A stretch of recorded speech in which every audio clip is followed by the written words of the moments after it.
memutuskan diri. Nah, sikap tegas Pak Jokowi ini tidak terjadi dalam kasus sekarang. Dalam kasus ide tentang penundaan pemilu yang punya implikasi perpanjangan masa jabatan beliau. Tanggal 23 disampaikan usulan penundaan oleh Caimin, tanggal 4 Maret Pak Jokowi baru mengeluarkan pernyataan. Jadi untuk hadir dalam diskusi yang sangat menarik ini mengenai pemilu 2024. Terima kasih kepada Pak Lanyala pada saat respon Pak Jokowi di tanggal 4 Maret yang dimuat oleh pengasong penundaan pemilu, mereka justru berhadapan dengan 3 kekuatan koalisi pemerintahan Pak Jokowi sendiri, yaitu PDI Perjuangan, kemudian Gerindra, dan Surya Paloh. Nah, mungkin partainya Mas Awi bagian dari penolak. Artinya, kalau kita baca literatur tentang elit settlement, salah satu yang membuat elit bisa menggolkan tujuannya itu adalah terjadi persekongkolan antar elit. Tapi dalam kasus ini tidak terjadi persekongkolan karena Ibu Mega sikapnya sejauh ini sangat tegas.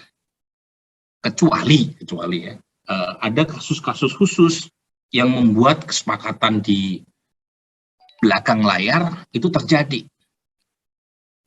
Belakangan kan sudah mulai disebut kemungkinan PDI Perjuangan bisa berubah jika Mbak Puan ditunjuk atau dipilih sebagai wapresnya. Nah, pertanyaannya, bagaimana sikap PDI Perjuangan? Apakah menerima atau tidak tawaran semacam itu?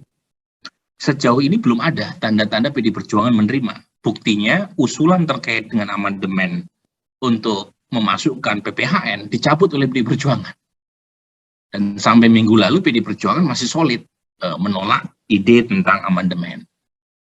Jadi memang menurut saya key player-nya adalah PDI Perjuangan. Kalau PDI Perjuangan berubah sikapnya, itu bisa mengubah sikap Gerindra. Nah, kalau misalnya PDI Perjuangan dan Gerindra plus Golkar, PKB dan PAN bersatu, itu secara matematis sudah menang. Karena suara P3 dan Nasdem jadi tidak relevan dalam konteks pengambilan keputusan, bahkan ketika didukung oleh PKS dan Demokrat sekalipun. Jadi sekarang kita punya tugas tambahan untuk meyakinkan PDI Perjuangan agar istiqomah. Nah, karena sikap Gerindra saya kira sangat ditentukan oleh arah kebijakan Ibu Mega. Nah, kalau dilihat dari literatur ilmu politik, bagaimana terjadi perubahan, termasuk perubahan konstitusi, itu ada 3 teori. Teori yang pertama namanya systematic failure. Kegagalan sistematik. Nah, ada nggak sesuatu yang bisa kita simpulkan Undang-Undang Dasar sekarang perlu kita amandemen karena systematic failure? Nggak ada. Tahun 97-98 ada kegagalan sistemik yang mengakibatkan Orde Baru runtuh dan kemudian menimbulkan constitutional moment yang kemudian membuka MPR saat itu untuk melakukan amandemen. Sekarang nggak ada 3 alasan yang disebut oleh para pengasong penundaan, entah itu IKN, entah itu ekonomi maupun pandemi, itu sama sekali alasan yang terlalu dibuat-buat, ya.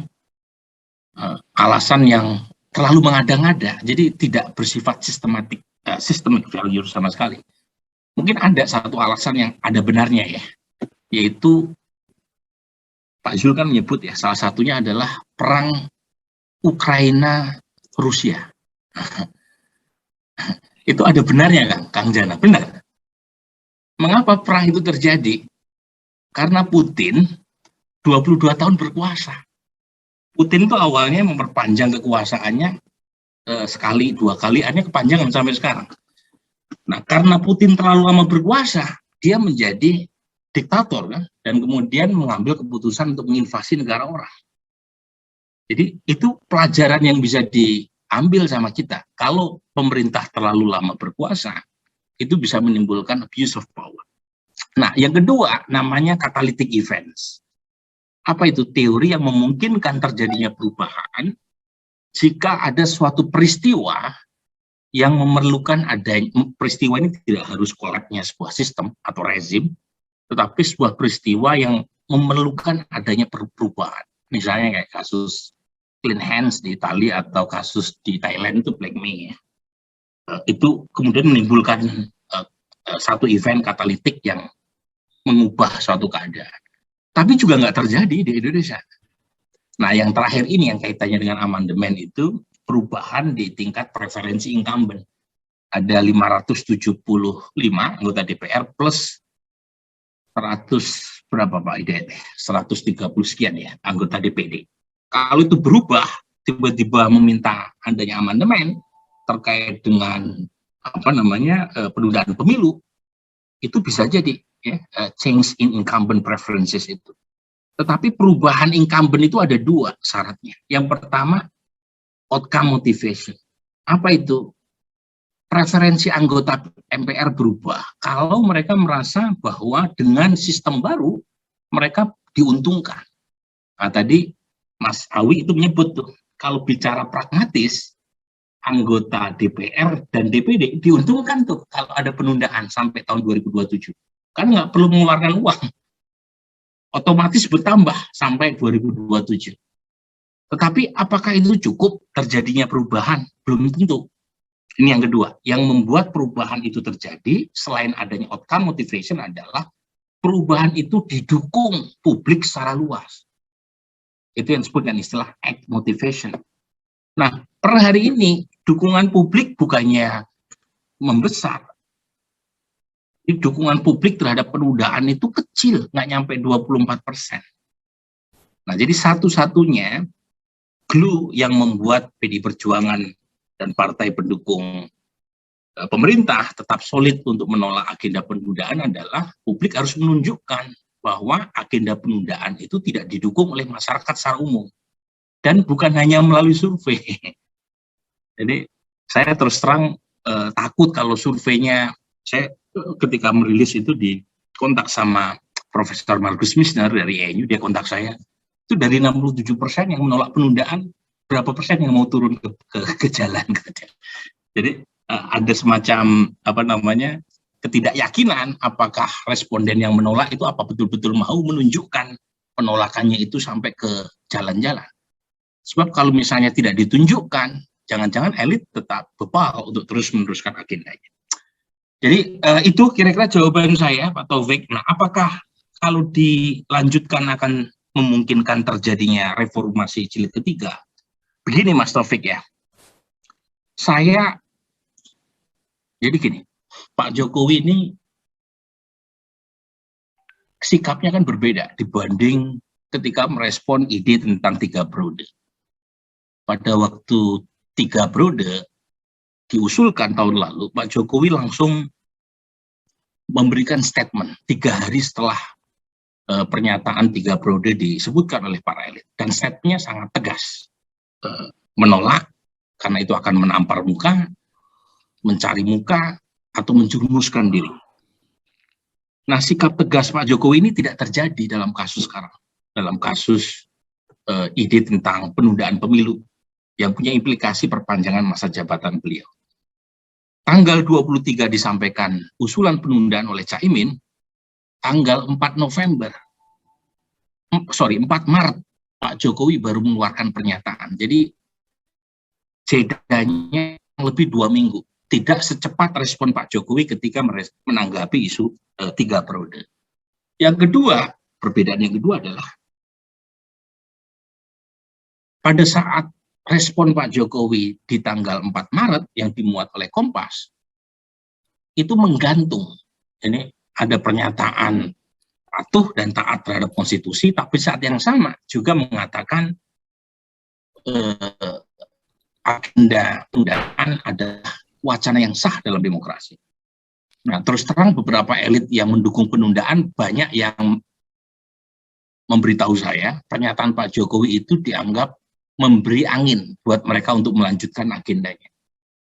Jadi Dan itu diikuti misalnya dengan pernyataan Pak Luhut di acara Deddy Corbuzier setelah Pak Jokowi menyampaikan pandangannya yang tanda kutip bersayap itu. Jadi menurut saya memang ada upaya orkestrasi untuk push to the limit ya terkait dengan isu penundaan ini. Tetapi ketika sampai pada kesimpulan di mana elit dan publik masih solid untuk menolak, saya kira Pak Jokowi juga tidak akan berani untuk membentur tembok. Karena beliau pada dasarnya adalah seorang politisi. Mengapa masih banyak yang memperjuangkan agenda itu meskipun survei sudah menunjukkan penolakan tinggi? Mungkin karena belum ada kata putus di tingkat di belakang untuk mengatakan enough is enough. Jadi memang perlu ditunjukkan sekali lagi penolakan terhadap agenda itu dalam wujud yang lebih konkret, bukan sekedar angka survei. Ya. Dan yang kedua, saya tidak yakin Presiden Jokowi berani menerobos penolakan yang tinggi terkait dengan ide penundaan, karena itu justru akan bumerang buat pemerintahan beliau, yang istilahnya Pak Taufik tadi justru akan memicu munculnya reformasi jilid ketiga. Jadi kesimpulannya kira-kira ide ini akan terus diperjuangkan sampai pada batas di mana mereka sadar bahwa ide ini tidak laku untuk dijual. Saya kira itu, Prof. Asep. Terima kasih. Oke, menarik sekali karena memang semakin malam semakin teknis. Pak Burhanuddin sedang ngajak main matematis saja. Bagaimana kalau misalnya ada kekuatan-kekuatan tertentu yang dapat mempengaruhi istiqomahnya Ibu Mega? Karena dia menjadi kata kunci juga, karena dia akan berpengaruh pada Gerindra, kemudian pengaruh-pengaruh penurunan dan penaikan suara-suara di parlemen juga. Ya mudah-mudahan sajalah suara umum itu akan lebih kuat dibanding dengan suara sebahagian atau segelintir orang. Baik, satu orang lagi yang akan memberikan tanggapan balik, Pak Yohan Wahyu, silakan.